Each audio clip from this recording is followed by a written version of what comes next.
तो चलिए बच्चों, फिर से अपन स्टार्ट करते हैं। एनसीईआरटी एक्सरसाइज कर रहे थे, पिछले वीडियो में आपने देखा था मोशन इन प्लेन की एक्सरसाइज। एनसीईआरटी के ही क्वेश्चंस मैं पहले करवा रहा हूँ और उसमें आपने 3.9 तक कर लिया था। मुझसे कुछ बच्चे बोल रहे थे कि सर आप हर वीडियो में बच्चों को बोल दो सब्सक्राइब करने के लिए। अरे मैंने बोला भाई मुझे तो पता है यूट्यूब जो स्टूडियो है वो मुझे पूरी इन्फॉर्मेशन भेजता है कि मतलब कितने ऐसे बच्चे हैं जो बिना सब्सक्राइब होकर पढ़ाई कर रहे हैं, कितने उनके सबके मुझे पूरा एनालिसिस आता है। पर अब मैं क्या बोलूँ, ये तो आपको समझना है, क्योंकि यदि आप चाहते हैं नोटिफिकेशंस आपको हर वीडियो के, मैथ्स के, फिजिक्स के, तो आपको खुद ही सब्सक्राइब कर लेना चाहिए। तो बच्चे मुझसे बोल रहे थे कि सर आपके जो सब्सक्राइबर हैं वो कम हैं, दूसरे लोगों के बहुत ज़्यादा हैं। तो मैंने बोला भाई अब ऐसा होता ही है, जो ग्लास होता है वो रेयर होता है, बहुत सारा दिखता है, जो डायमंड रहता है वो तो कम रहता है। तो आप लोग पर डिपेंड करता है, आप यदि उसको सब्सक्राइब करोगे नोटिफिकेशन आपको मिलेगा, मुझे भी अच्छा लगेगा। तो कुल मिलाकर आपके ऊपर है, आप देख लीजिए, मैं कहाँ बार बार समझाऊंगा आपको, आप देखिएगा। मैं तो चाहता हूँ बस ये है कि जो बच्चे मुझे अप्रोच नहीं कर पा रहे हैं, मेरे पास नहीं आ पा रहे हैं, उनको पढ़ाई इस वीडियो के थ्रू मिलते रहे। हकीकत तो ये है कि जो क्लासरूम की पढ़ाई होती है वो थोड़ा डिफरेंट होती है, थोड़ा अलग होता है, बच्चे डाउट्स पूछ लेते हैं, पर अब कम से कम बहुत जो दूर है नहीं आ सकते तो कम से कम जितना नहीं तो उतना तो मिले कम से कम, और उसके बाद आप थोड़ा अपना एफर्ट लगाइए। तो चलो बच्चों, फिर अपने को नेक्स्ट क्वेश्चन करना है 3.10 मतलब 3.10। तो जैसा इस क्वेश्चन में दिया है बच्चों, क्वेश्चन नंबर 10 में, on an open ground A motorist follows a track that turns to his left by an angle of 60 degree after every 500 meter. Starting from given turn, specify the displacement of the motorist at the third, sixth and eighth turn. Compare the magnitude of the displacement with the total part length covered by the motorist in each case. अब आप समझिएगा यहाँ पर, ये मान लीजिए अपन यहाँ से स्टार्टिंग ले रहे हैं ए पॉइंट से, तो पहले वो 500 जाएगा, 60 डिग्री टर्न करेगा, 500 चलने के बाद फिर नेक्स्ट सेकेंड टर्न होगा, फिर 500 चलेगा, फिर थर्ड टर्न, फिर इस तरीके से, फिर ये, तो वापस ए तक पहुंचने में उसको 6 टर्न पूरे लग रहे हैं। आप समझिए क्यों, क्योंकि टोटल एंगल कितना हो रहा, पूरा वन रिवॉल्यूशन के लिए 360 होगा, और 360 में यदि अपन बात करें तो कितने टर्न में वो वापस उसी जगह पर पहुंचेगा, तो 6 टर्न आने चाहिए, क्योंकि 60 डिग्री से हो रहा है, 60 60 60, तो 360 डिवाइडेड बाय 60 करोगे, जीरो कैंसिल हो रहा है, 6 टन, इसका मतलब 6 टन आएंगे। तो यहां से 500 चलेगा, फिर फर्स्ट टर्न आएगा, फर्स्ट टर्न, फिर यहां पहुंचा, फिर यहां से सेकेंड टर्न पड़ेगा, ये आ गया, यहां third turn, fourth turn, fifth turn और सिक्स्थ पे यहां उस पोजीशन में पहुंच जाएगा।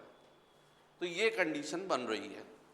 अब हमको थर्ड टर्न मतलब यहाँ पर, सिक्स का मतलब यहाँ पर, और एट्थ का मतलब अभी और आगे फिर यहाँ पहुँचेगा, ये एट्थ टर्न, क्योंकि ये सिक्स्थ हुआ तो फिर सेवन्थ, क्योंकि कंटिन्यूस मोटरिस्ट जो है वो अपनी बाइक चला रहा है।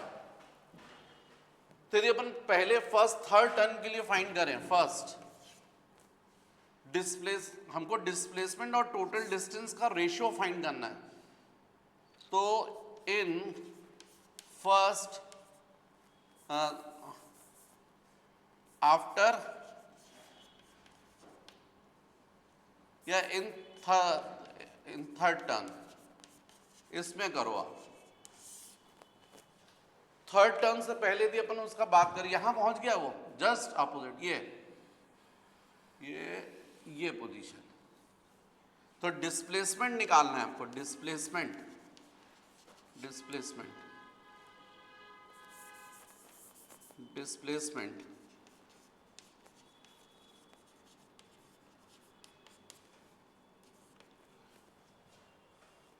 तो आपको दिख रहा है ये 500 ये है और 500 ये है, ये आप फाइंड कर सकते हो बहुत इजीली। वेक्टर की यदि हेल्प ले लो आप, तो आपको मान लो ये फर्स्ट वेक्टर है, ये सेकंड वेक्टर है, ये रिजल्टेंट वेक्टर होगा। यदि इसका मैग्नीट्यूड निकालना चाहते हो तो आपको फर्स्ट वेक्टर पता है, सेकंड वेक्टर पता है, दोनों के बीच का एंगल पता है, रिजल्टेंट आ जाएगा यहाँ पर। ये रिजल्टेंट की वैल्यू कितनी होगी? सपोज इसको मैं AC बोल रहा हूँ, AC, क्योंकि आपको यहाँ पर पहले AC निकालना पड़ेगा। AC, ये AC तो जाएगा root over 500 square plus 500 square plus 2 into 500 into 500 into cos 60 भाई रिजल्टेंट का फॉर्मूला क्या है आपका? R इज इक्वल टू क्या है? रूट ओवर ए square plus B square plus 2ab cos theta. तो आपको दिख रहा है यहाँ पर ये फर्स्ट वेक्टर जो है वो ऐसा है और ये वाला जो वेक्टर वो ऐसा है। इसका लाइक वेक्टर ड्रॉ करोगे तो ये, तो जब ये एंगल 60 तो ये एंगल भी क्या होगा? 60 होगा। अब दोनों वेक्टर्स के बीच का एंगल 60, तो आप इनका रिजल्टेंट फाइंड कर सकते हो इस फॉर्मूले से। तो आपको क्लियर हो रहा है cos 60 कितना होता है? 1/2। तो डेफिनेटली ये 2 1/2 और ये 2 कैंसिल हो जाएंगे, तो 500 square plus 500 square plus 500 square, मतलब थ्राइस ऑफ 500 स्क्वायर। कुल मिलाकर आपको AC की वैल्यू मिल गई 500 इंटू रूट 3। आपने ये AC की वैल्यू निकाल ली 500 इंटू रूट 3। जब आपके पास में AC आ गया है और आपको CD पता है और ये एंगल पता है, अब ये फर्स्ट वेक्टर हो गया, फिर से ये सेकंड वेक्टर हो गया। आपको दिख रहा है सेकंड वेक्टर का टेल कहाँ रखा? फर्स्ट वेक्टर के हेड पर। तो ये क्या हो जाएगा? Resultant vector. और ये एंगल कितना है? 60 डिग्री। फर्स्ट वेक्टर है ना भाई, कितने से टर्न किया हॉरिजॉन्टल, इससे ये 60 डिग्री का एंगल बन रहा है ऐसा। ये एंगल 60 है, 60 डिग्री से टर्न कर रहा है। हमको कौन सा एंगल चाहिए? ये 60 डिग्री है बच्चों।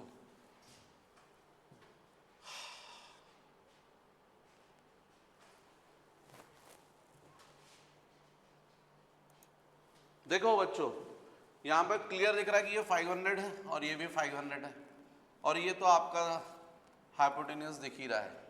तो ये जो ट्रायंगल बन रहा है वो कौन सा ट्रायंगल है? आइसोसेलेस ट्रायंगल है, जिसमें से दोनों साइड्स कैसी हैं? इक्वल। यदि ये और साइड ये इक्वल है तो इनके अपोजिट एंगल्स भी इक्वल होंगे। तो इसका अपोजिट थीटा, ये भी क्या होगा? थीटा। अब उसमें से हमको दिख रहा था ये एक्सटीरियर एंगल कितने का दिख रहा था? 60 का। हमको मालूम है टोटल एंगल कितना होता है? 180। उसमें से 60 चला गया तो अंदर वाला एंगल कितने का बचेगा? 120। ये एंगल कितने का हो गया? 120। ये 120 है, ये थीटा है और ये थीटा है। तो इस ट्रायंगल में तीनों इंटीरियर एंगल का समीशन कितना होगा? 180। इसका मतलब है कि यदि अपन बात करें बाय डायग्राम, तो बाय डायग्राम हो जाएगा theta plus 120 plus theta is equal to 180। इसका मतलब ये हुआ 2 theta is equal to, transfer करोगे तो ये 60 आ जाएगा। 180 माइनस 120 कितना होता है? 60। इसका मतलब थीटा कितना हो गया? 30 डिग्री। तो इसका मतलब ये एंगल 30 होगा। अब यदि ये 30 है तो इसके अपोजिट एंगल ये है, क्योंकि आप इसको एक्सटेंड करते हो, इसको एक्सटेंड करते हो, तो ये थीटा तो ये भी थीटा होगा। मतलब कितना होगा? ये 30 डिग्री। और ये कितना अपन को बोला है? इससे 60 का है रोटेशन, तो ये 60 है। मतलब इस वेक्टर का जो डायरेक्शन था वो ये था, सेकंड वेक्टर का डायरेक्शन ये है। दोनों के बीच का एंगल कितना हो गया? 60 प्लस थीटा, 60 प्लस 30 90। तो अब इसका और इसका यदि आपको रिजल्टेंट फाइंड करना है तो आपके लिए आसान हो गया। आप देख रहे हैं, मेरी बात समझ रहे हैं आप? यदि आप देखें तो ये जो अपने को दिख रहा है ए सी और डी है ना, ये ए सी वैक्टर है, ए सी। ये वेक्टर आपको दिख रहा है सी डी और ये वेक्टर रिजल्टेंट हो गया ए डी।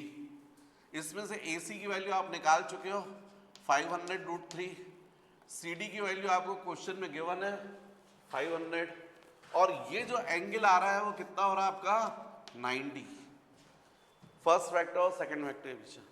तो आप इनका क्या निकाल सकते हो, रिजल्टेंट, मतलब एडी की वैल्यू। तो एडी इज इक्वल टू क्या होगा, root over 500√3 square plus 500 square plus 2 into 500√3 into 500 into cos 90। भाई रिजल्टेंट का फॉर्मूला क्या होता है वेक्टर्स में, r is equal to root over A square plus B square plus 2ab cos theta. तो इसका मतलब a d is equal to, ये कॉस 90 जीरो होता है, ये पूरा का पूरा जीरो हो गया, तो केवल ये बचेगा, इसमें स्क्वायर करोगे तो 500 स्क्वायर इंटू 3 हो गया और इंटू 500 स्क्वायर, 500 स्क्वायर जो स्क्वायर रूट के बाहर आया तो 500 हो गया, रूट ओवर रूट 3 स्क्वायर 3 हो गया था प्लस 1 4, रूट 4 मीन्स 2 इंटू 2, इसका मतलब ये हो गया 1000। 1000 हमने किसकी वैल्यू निकालनी है, एडी की, और यही एक्चुअली में क्या होगा, displacement after third turn. Third turn के बाद, फर्स्ट सेकंड थर्ड टर्न के बाद में यदि आपसे बोला जाए डिस्प्लेसमेंट, तो आपका आंसर होगा displacement after third turn is equal to a d is equal to 1000। लेकिन आपको तो डिस्टेंस और डिस्प्लेसमेंट और डिस्टेंस का रेशियो फाइंड करना है, तो आप क्या करोगे, displacement after third turn upon distance after third turn is equal to, तो ये तो हो गया 1000 और डिनोमिनेटर में क्या आएगा 500 प्लस 500 प्लस 500, टोटल डिस्टेंस कितना होगा 1500, 5 थ्राइज ऑफ 500, तो इससे ये आ जाएगा आपका 2, तो आंसर हो जाएगा 2/3। कब, आफ्टर थर्ड टर्न। ये बच्चों बड़ी प्रॉब्लम है, यहाँ पर आप लोग मीटर और किलोमीटर भी नहीं कर पाते हैं। आप देखिए यहाँ पर ये फर्स्ट टर्न ये हो रहा, सेकंड टर्न हो रहा, थर्ड टर्न, तो थर्ड टर्न में यहाँ पर हुए तो ये फाइनल पोजीशन हो गई आफ्टर थर्ड टर्न, तो ये डिस्प्लेसमेंट हुआ ना एडी, तो ये एडी आपने निकाला है 1000 मीटर, 1000 मीटर का मतलब होता है 1 किलोमीटर, तो ये डिस्प्लेसमेंट निकाला है आपने आफ्टर थर्ड टर्न। और डिस्टेंस की जहाँ तक बात है, मतलब यहाँ पर ये जो 1000 मीटर आया है इज इक्वल टू क्या हो गया 1 किलोमीटर, और डिस्टेंस की जहाँ तक बात है आफ्टर थर्ड टर्न, तो ये हो गया डिस्टेंस 500 प्लस 500 प्लस 500, मतलब कितना हो गया 1500 मीटर, मतलब 1.5 किलोमीटर। अब इतना सा आप लोग करने में गड़बड़ी करते हैं, फिर रेशो आपको फाइंड करना है, तो रेशो के लिए क्या बोलोगे आप, displacement upon distance, total distance after third turn, तो ये बोलोगे 1 किलोमीटर अपॉन 1.5 किलोमीटर, तो ये कैंसिल हो गया, यहाँ पर ऊपर हो गया 10/15, इसका मतलब 2/3, ये रेशो हो गया आफ्टर थर्ड टर्न। नेक्स्ट, इसके बाद आफ्टर 6 टर्न देखो, तो ये first second third fourth fifth six पे वही पहुंच गए आप, स्वाभाविक है कि इसमें डिस्प्लेसमेंट कितना हो गया 0, तो सेकंड जो आपकी पॉइंट रहेगी आफ्टर 6 टर्न, इसमें आप डिस्प्लेसमेंट कितना बोलोगे 0, और डिस्टेंस कितना बोलोगे, तो उस पूरे पार्ट ट्रेवल किए 500 500 500 500 500 500, मतलब 500 इंटू 6, इसका मतलब 3000 मीटर, मतलब 3 किलोमीटर। तो इसमें जो आपका डिस्टेंस रहेगा, टोटल डिस्टेंस, वो रहेगा आपका 3 किलोमीटर, 500 इंटू 6, और रेशो की जहां तक बात है तो 0/3 करोगे तो इज इक्वल टू 0 आएगा। इसके बाद नेक्स्ट आफ्टर 8 टर्न, यदि आफ्टर 8th टर्न यदि आपसे बोला जाए तो आपको समझना होगा ये फर्स्ट टर्न, ये सेकंड टर्न, सॉरी 6 के बाद ये 7th और ये 8th में आप यहाँ पर पहुँचे, मतलब कितना हो जाएगा आपका डिस्प्लेसमेंट AC, और आपने AC ये निकाला था पिछले क्वेश्चन फर्स्ट वाले पार्ट को सॉल्व करने के लिए, यही डिस्प्लेसमेंट होगा। तो आफ्टर 8th टर्न डिस्प्लेसमेंट कितना बोलोगे, AC बोलोगे, और AC आपने फर्स्ट वाली केस में निकाला हुआ है, √500² प्लस 500² प्लस 2 × 500 × 500 × cos 60 करके। भाई इन दोनों का रिजल्टेंट है ना ये, तो ये कितना आया था आपका 500 √3 मीटर। किलोमीटर में बोलोगे तो इसी को 1000 से डिवाइड कर दो, तो 500/1000 2 हो जाएगा, तो मतलब √3/2 किलोमीटर आ जाएगा। डिवाइडेड बाय 1000 कर दोगे ना तो किलोमीटर में जाएगा। 500 डिवाइडेड बाय 1000 मतलब 1/2, √3 1.7 होता है, तो 1.7/2 0.85, तो ये 0.85 क्या जाएगा आपका किलोमीटर। अब डिस्टेंस की जहां तक बात है, डिस्टेंस तो उसमें तो ये पूरा ऐसा पाथ प्लस ये एक्स्ट्रा ये भी मिलाया जाएगा। तो 6 तक का आपका पाथ कितना था 3000, फिर 500 और 500 और, तो टोटल कितना हो जाएगा 8 × 500, इसका मतलब 4000 मीटर, इसका मतलब 4 किलोमीटर। और जहां तक बात है रेशो की, तो इसी को आप डिवाइड कर दीजिएगा, तो आपका डिस्प्लेसमेंट और डिस्टेंस का रेशो मिल जाएगा। तो ये रेशो कितना आएगा आप देखिए, तो आपका डिस्प्लेसमेंट अपॉन डिस्टेंस, ये रेशो आफ्टर 8 टर्न, तो आपका आंसर होना चाहिए √3/2 अपॉन 4। ये था ना √3/2, उसी को 0.85 बोल रहा था मैं। ये भी किलोमीटर, ये भी किलोमीटर, किलोमीटर किलोमीटर कैंसिल, तो आंसर हो जाएगा √3/8, 4 × 2 8 हो जाएगा, तो आपका ये आंसर हो गया। तो बच्चों जैसा अपन ने क्वेश्चन में बोला था, आफ्टर थर्ड टर्न डिस्प्लेसमेंट की वैल्यू ये आपकी आई थी 1 किलोमीटर, डिस्प्लेसमेंट की वैल्यू 1 किलोमीटर, डिस्टेंस की value 1.5 kilometre. After 6 turn displacement 0, distance 3 kilometre. After 8th turn displacement की वैल्यू √3/2 किलोमीटर और डिस्टेंस की वैल्यू 4 किलोमीटर, और रेशियो आ गया √3/8। नेक्स्ट क्वेश्चन बच्चों, क्वेश्चन नंबर 3.11। एक्चुअली में क्या पॉइंट के बाद जो है वो हमेशा उसको सिंगल उसमें पढ़ते हैं अपन, 3.11 3.11 एक्चुअली में गलत है, लेकिन अब चूंकि यहाँ पर इसका मतलब अलग है, 3.11 थर्ड चैप्टर 11 क्वेश्चन है, इसलिए चलेगा। A passenger arriving in a new town wishes to go from the station to a hotel located 10 km away on a state road from the station. A dishonest cabman takes him along a circuitous path 23 km long and reaches the hotel in 28 minutes. What is first the average speed of the taxi and second magnitude of average velocity? Are the two equal? No. क्या है देखो बच्चों, जैसा question में दिया है उससे एकदम समझ में आ रहा है कि डिस्प्लेसमेंट जो है वो सीधे सीधे 10 किलोमीटर का था, लेकिन बेईमान टैक्सी वाले ने घुमा फिराकर अपना किराया बढ़ाने के चक्कर में 23 किलोमीटर एक्स्ट्रा चला दिया, 13 किलोमीटर एक्स्ट्रा टैक्सी चला दी, बिल ले लेगा ज़्यादा, और उसमें उसको जो टाइम लगा है वो बोला गया है 28 मिनट्स। हमको बताना है एवरेज स्पीड और सेकेंड एवरेज वेलोसिटी। तो एक तो स्केलर है और दूसरा वेक्टर है। आपको पता होना चाहिए एवरेज स्पीड क्या होगा, average speed total distance upon total time, distance upon time. तो average speed V average, distance उसने 23 किलोमीटर चला है 28 मिनट्स में,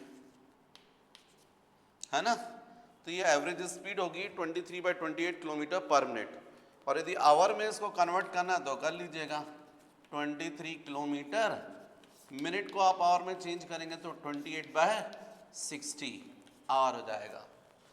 भाई हमको पता है 60 minute is equal to 1 hour, 1 minute is equal to 1/60 hour, तो ये हो जाएगा, इसका मतलब ये जाएगा 23 × 60 divided by 28 kilometre per hour. इसको आप सॉल्व कर लेंगे, आंसर आ जाएगा। रहा सवाल सेकंड, एवरेज वेलोसिटी का। तो आप लोग समझ गए एवरेज वेलोसिटी क्या होगी, average velocity displacement upon time. अब टोटल डिस्प्लेसमेंट नहीं, डिस्प्लेसमेंट तो एक ही होता है, टोटल नहीं होता है। Shortest distance between final and initial position, जो कि कितना दिया था, 10 किलोमीटर, है ना। कुल मिलाकर इतने टाइम में डिस्प्लेसमेंट तो 10 किलोमीटर कवर हुआ ना, तो टाइम तो यही लोगे 28 मिनट्स। ये हो जाएगी एवरेज वेलोसिटी। तो इसलिए ये जाएगा 10/28/60 किलोमीटर पर आवर। इसका मतलब 600/28 किलोमीटर पर आवर। ये आपका सेकंड आंसर है। नेक्स्ट क्वेश्चन बच्चों 3.12, एक्चुअल में बोलना चाहिए 3.12, लेकिन third exercise question number 12। The ceiling of a long hall is 25 meter high. What is the maximum horizontal distance that a ball thrown with a speed of 40 meter per second can go without hitting the ceiling of the hall? ये है hall, और इस hall की हमको height given है 25 metre. इस hall में आप किसी बॉल को थ्रो कर रहे हो और 40 मीटर पर सेकेंड की स्पीड से, 40 मीटर पर सेकेंड। तो हमको मैक्सिमम हॉरिजॉन्टल डिस्टेंस फाइंड करना है, जबकि ये जो बॉल है इसको हिट नहीं कर रही, जस्ट टच करती हुई निकल जा रही यहाँ पर। तो हमको ये आर फाइंड करना है, ऐसा क्वेश्चन में हमको बोला गया है। The ceiling of a long hall is 25 metre high. What is the maximum horizontal distance that a ball thrown with a speed of 40 meter per second can go without hitting the ceiling of the hall? अब आपको maximum distance पर फेंकना है, तो स्वाभाविक है आप ऐसा थ्रो करोगे कि जाकर इसको टच भी कर सकते, हिट भी कर सकते, हिट नहीं करवाना है, टच करते हुए, जस्ट टच करते हुए निकल जाए। उसी कंडीशन में क्या होगा, रेंज मैक्सिमम रहेगी। तो सपोज आपने थीटा एंगल से प्रोजेक्ट किया है ताकि ये बॉल जाकर केवल इसको टच कर रही है। जो भी स्टूडेंट्स क्लास में पढ़ रहे हैं वो केवल बोर्ड देखें। तो मान लीजिए सपोज ये 25 मीटर जो है ये हो गया अपना, जब थीटा एंगल से प्रोजेक्ट किया तब मैक्सिमम हाइट। तो एच मैक्सिमम का आपको फॉर्मूला पता है, u² sin² theta upon 2g। इसमें से मैक्सिमम हाइट हमको गिवन है 25, u हमको गिवन है 40² sin² थीटा अपॉन 2 × 10। तो जाएगा 25 × 20 upon 40² 40 × 40 is equal two of sin² theta. तो इसका मतलब 20 से कितना हो गया 2। तो sin² थीटा की वैल्यू आपको मिल गई है, sin² थीटा 25/80, 25/80। ये sin² थीटा की वैल्यू, मतलब sin theta is equal two of √25/80। अब आपको फाइंड करना है रेंज इसी एंगल पर। तो रेंज का फॉर्मूला होता है u² sin2 theta upon g। तो r इज इक्वल टू, ये हो जाएगा 40²। sin2 थीटा आप लोग जानते हैं 2 sin theta into cos theta upon g means what 10। बच्चों ये था 5 और यहाँ पर होना चाहिए था 1 और बचेगा 3, 16। है ना, 16/5, ठीक है, 16/5 80 ना, इसका मतलब ये आ रहा था √5/4 साइन थीटा। यदि अपन यहाँ ट्रायंगल बनाते, मान लीजिए ये थीटा होता, तो साइन थीटा √5/4 मतलब परपेंडिकुलर जाएगा √5 और हाइपोटेन्यूज जाएगा 4। तो बेस होना चाहिए आपका by Pythagoras theorem √ hypotenuse square 4 square 16 minus perpendicular square मतलब 5, √5 स्क्वायर मीन्स 5। तो 16 - 5 क्या हो जाएगा 11, तो √11। बात समझ रहे हो आप? यहाँ पर हमको परपेंडिकुलर हो गया साइन थीटा परपेंडिकुलर ये, और ये हो गया हाइपोटेन्यूज। बेस कितना होना चाहिए √ hypotenuse square minus perpendicular square. Hypotenuse हो गया 16, परपेंडिकुलर स्क्वायर हो गया √5 स्क्वायर मीन्स 5, 16 माइनस ये हो गया। इससे आप cos थीटा निकाल लोगे। तो अब r की वैल्यू निकाल सकते हो 40 square into 2 into sine theta तो आपको पता है √5/4, cos थीटा भी आपको पता है √11/4 अपॉन 10। तो ये बच्चों हो गया r इज इक्वल टू कितना दिख रहा है आपको, r is equal to 40 square मतलब 40 इंटू 40 दिख रहा है इंटू 2 इंटू ये कितना हो गया √55 हो गया डिवाइडेड बाय ये 4 इंटू 4 इंटू 10, 4 इंटू 4 इंटू 10, तो 4 से ये 10 हो गया, इस 4 से ये 10 हो गया, इस 10 से एक 10 कैंसिल हो गया, तो 2 इंटू 10 मतलब 20। तो इतना रेंज की वैल्यू कितनी आ गई 20 इंटू √55। इतने मीटर आपका आंसर होना चाहिए। देखिए यदि 49 होता ही है 49 तो 7 आ जाता, 7 इंटू 2 कितना जाता 140 आ जाता 20। लेकिन अभी जो आएगा वो इससे थोड़ा ज़्यादा आएगा क्योंकि √55 है। स्वाभाविक है कि अपन अप्रॉक्स ले लेते, ये मान लीजिए मैं बता रहा हूँ आपको 7.5 के आसपास आएगा, क्योंकि 49 के केस में 7 बनेगा और 64 के केस में 8 बनेगा। अप्रॉक्स 7.5, 7.5 इंटू 20 150 मीटर के आसपास आएगा आपका आंसर, रेंज की वैल्यू 15 मीटर के आसपास, सॉरी।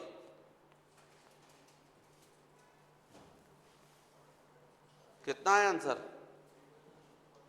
पीछे क्या दिया है बुक में, सॉल्व कर लीजिए, उतना ही आएगा 150। अच्छा तो यहाँ पर मैं जो बोल रहा था वो ठीक है ना, 20 इंटू 7.5 ना, तो 20 इंटू 75/10 मतलब 150। मैं अप्रॉक्स वैल्यू बता रहा हूँ, आप एग्जैक्ट निकालेंगे तो आपका एग्जैक्ट आंसर मैच कर जाएगा। नेक्स्ट क्वेश्चन बच्चों, क्वेश्चन नंबर 13। नेक्स्ट ये कौन सा क्वेश्चन किया अपन ने?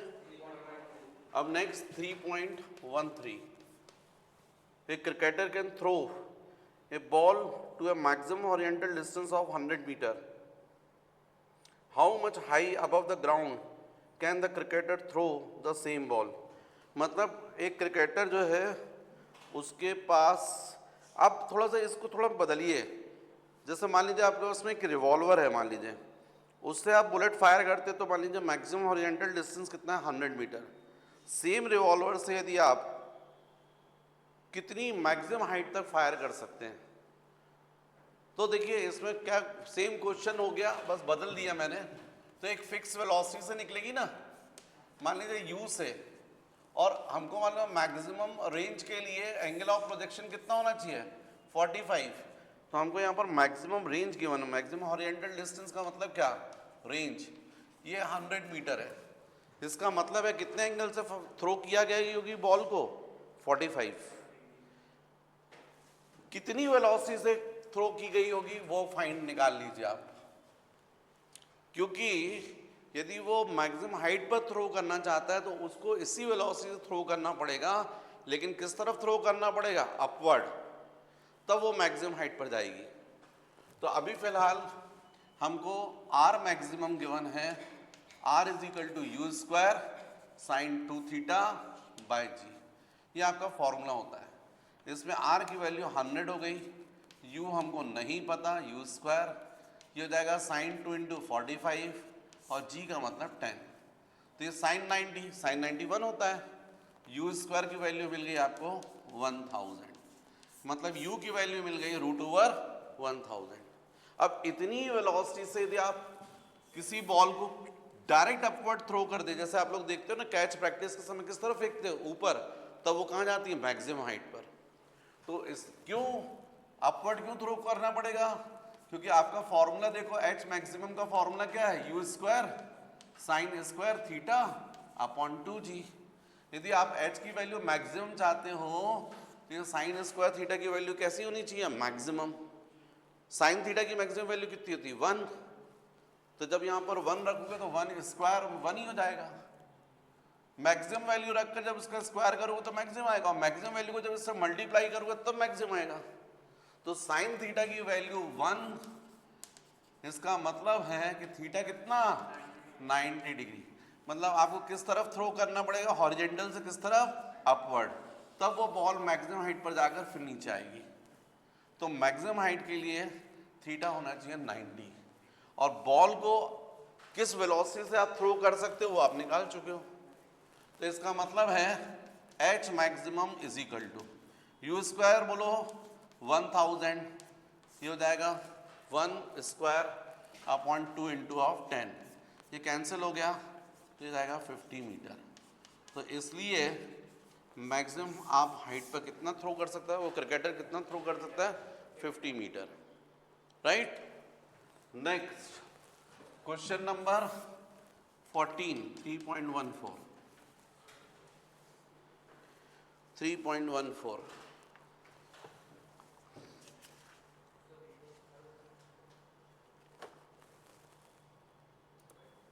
तो क्वेश्चन नंबर 14 है, a stone tied to the end of a string 80 centimeter long is whirled in a horizontal circle with a constant speed. If the stone makes 14 revolutions in 25 seconds, what is the magnitude and direction of the acceleration of the stone? मतलब question में हमको बोला गया है कि इस तरीके से एक स्ट्रिंग से आपने एक स्टोन को बांधा और इस तरीके से हॉरिजॉन्टल प्लेन में रिवॉल्व करवा रहे हो। A stone tied to the end of a string 80 centimetre long, 80 centimetre long, यहाँ पर stone is whirled in a horizontal circle with a constant speed.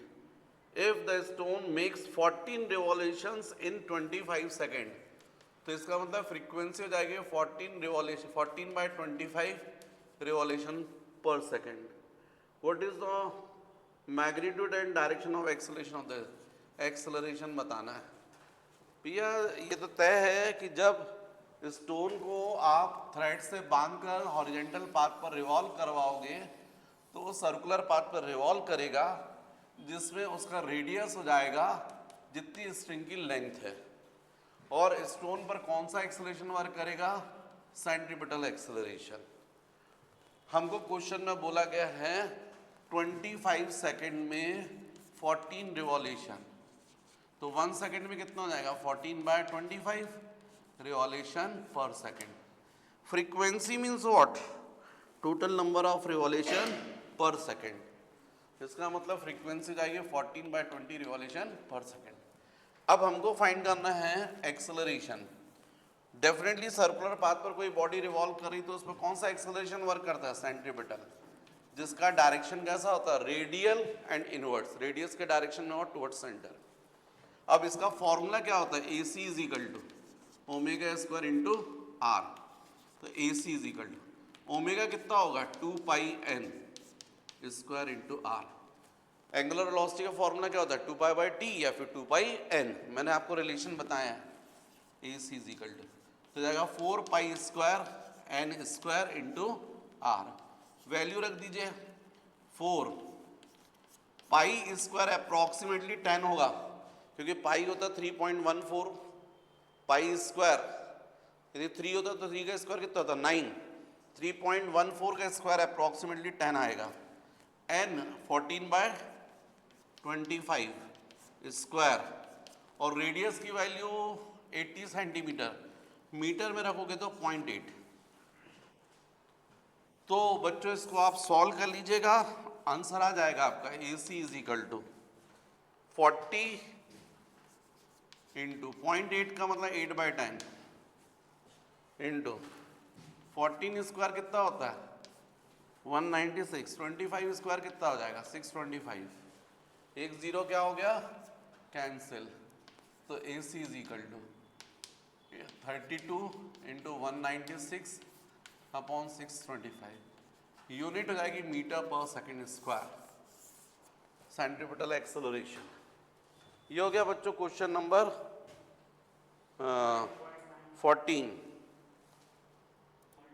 Question number 15, 3.15, an aircraft executes 3.15, an aircraft executes a horizontal loop of radius 1 kilometer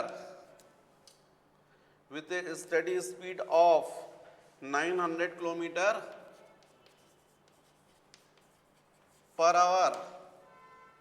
Compare its centripetal acceleration with the acceleration due to gravity. तो भैया पहले AC निकाल लो v²/r करके। Centripetal acceleration के 3 फॉर्मूले बताए थे, v omega, एक v²/r और एक और ओमेगा स्क्वायर इंटू r। यहाँ v की वैल्यू रख दो 900 स्क्वायर और r की वैल्यू रख दो 1 किलोमीटर।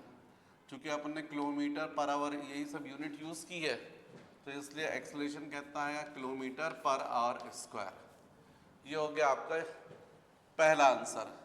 लेकिन अब यदि ग्रेविटी जी से यदि आप कंपेयर कर रहे हैं तो इसको मीटर पर सेकेंड स्क्वायर में बदलना पड़ेगा।